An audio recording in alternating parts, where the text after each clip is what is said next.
Buenas y que Dios les bendiga. Hoy solemnidad de Lucas el Evangelista, también llamado Lica o Lica en griego, Loukas. Es considerado por nuestra tradición, por la tradición de la Iglesia, el autor del Evangelio, según San Lucas, lleva su nombre, y de los Hechos de los Apóstoles, porque fue discípulo de Pablo de Tarso. Miren, Lucas nació en Antioquia, y aunque muchos dicen que era judío, no lo era, nació en Antioquia, por lo tanto no era judío. Esto se constata cuando Pablo lo separa de los circuncisos. Además de ser un hombre más de una educación helenística, cuya profesión era médico, se dice que estaba también emparentado con el diácono Nicolás, que era un prosélito de Antioquía. Y según nuestra tradición cristiana, es miembro de los famosos 72 Idest. Es el grupo de seguidores de Jesús, pero según la exégesis, las fechas de las escrituras de su obra no concuerdan en el tiempo. Por tanto, no parece que Lucas haya conocido a Cristo ni siquiera de vista y ni siquiera de oídas. Hizo una investigación. Yo creo que Lucas es patrón de los periodistas, debería de serlo, ¿verdad? Porque en esas entrevistas, miren, acuerda una entrevista con los apóstoles, y se dice que también con María, la madre de Jesús. O sea, lo que Lucas toma lo hace con un rigor periodístico, por testigos. ¿Y quiénes son los mejores testigos de la vida de Jesús que su madre y los apóstoles? En el prólogo del Evangelio esto lo vemos, y los Hechos de los Apóstoles es una continuación, ustedes saben, del mismo. Este Evangelio podemos decir que es el más largo, es el que más completa tiene la redacción. Juan para mí es el Evangelio excelente, porque Juan es el Evangelio del Espíritu, pero en la redacción Lucas realmente hace un trabajo muy depurado, muy equilibrado. Usa su idioma, una persona culta, una persona de una sapiencia enorme. Y la vida de Lucas, sabemos que se hace cristiano mucho después. Como bien les he dicho, se dice que conoció a María en una visita que hizo junto a Pablo. Se dice también que ella, la misma Virgen María, le dice a Lucas, le recita la oración del Magnificat que ella le elevó a Dios en el momento del encuentro con su prima Isabel, ese Magnificat que hoy rezamos en la iglesia. Se dice que María se lo redacta, o sea, lo repite delante de Lucas y este lo anota. Claro, es una oración el Magnificat. Lucas es un hombre muy culto, un escritor realmente, un gran escritor, y por supuesto toma el Magnificat, y no dudamos que María se lo haya recitado y él lo haya escrito. Incluso hay una pintura de María en las catacumbas de Priscila en Roma que se le atribuye a Lucas. Dicen, él fue el que la pintó. Realmente esta pintura la hizo Lucas. Ya eso un poco que no lo sabemos. Lo que sabemos de Lucas es que era seguidor de Pablo. Pablo le decía el médico querido. Hizo muchos viajes junto a Pablo de Tarso, evangelizando. De lo que se sabe de Pablo es que no era un hombre al parecer sano, y por tanto echa mano del conocimiento de Lucas para que lo atendiese en sus viajes.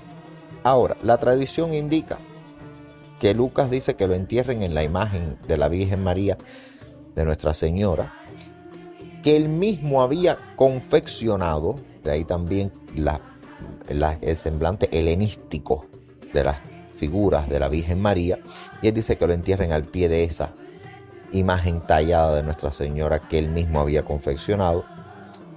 Y San Jerónimo dice que sus huesos fueron transportados a Constantinopla, a la Basílica de los Santos Apóstoles. Cuando sus restos sufrieron aquel primer traslado, el emperador se hizo cargo de aquella imagen tallada que esa imagen tallada es la que originaría siglos después el culto a la Virgen de Guadalupe en España. Y tema importante, anótenlo.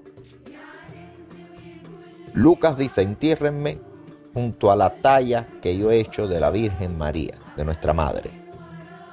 Cuando se trasladan sus restos, el emperador toma esta imagen y manda que se hagan reproducciones. Y es la imagen que nos llega de la primera, vamos a decirlo así, de la primera, el primer boceto de lo que sería la devoción guadalupana en España.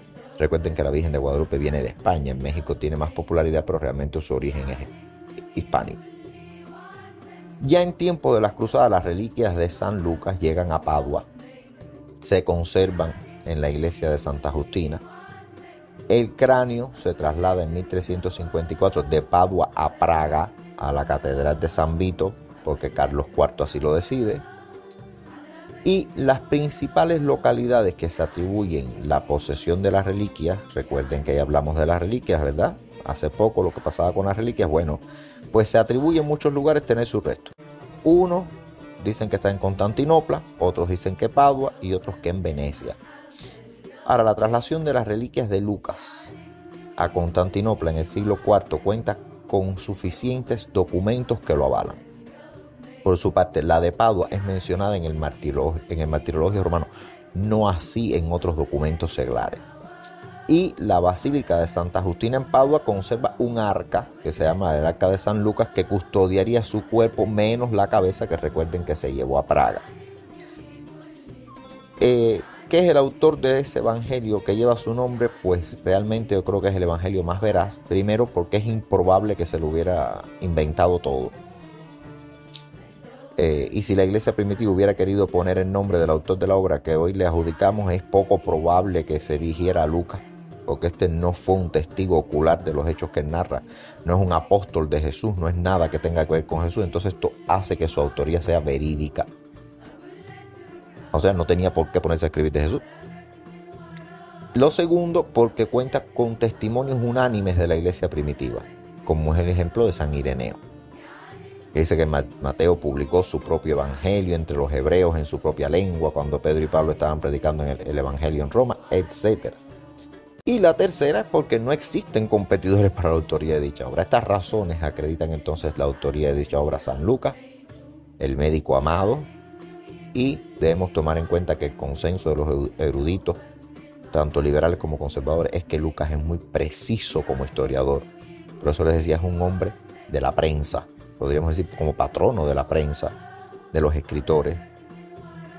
Iconográficamente él es el buey, es uno de esos animales que se le ha puesto que él es el buey, pero no porque comparta nada, no hay nada realmente que diga él es un buey, como por ejemplo Juan el águila por la visión, etcétera, Marcos por el desierto, el león. Ahora, se le puso ese símbolo que es muy antiguo porque se inspira en el libro de Ezequiel y en las palabras del Apocalipsis que señalan la presencia de 4 seres vivientes delante del trono del Cordero, que se suele interpretar como que estos cuatro seres vivientes delante del trono son los 4 evangelistas. Uno es lo que llamamos tetramorfos, un toro, un ángel, un león. Estos se han puesto como imágenes de los apóstoles: Juan el águila, Mateo un ángel, Marcos un león, y Mateo pues se le pone el del becerro o el buey. Incluso hay un fresco muy antiguo que representa estos 4 elementos: franqueado Cristo, franqueado por un buey, por un ángel, por un águila y por un león, representando entonces los 4 animales apocalípticos que son los 4 evangelistas. Con esto celebremos la festividad, la solemnidad de San Lucas, y que Dios les bendiga hasta un próximo encuentro.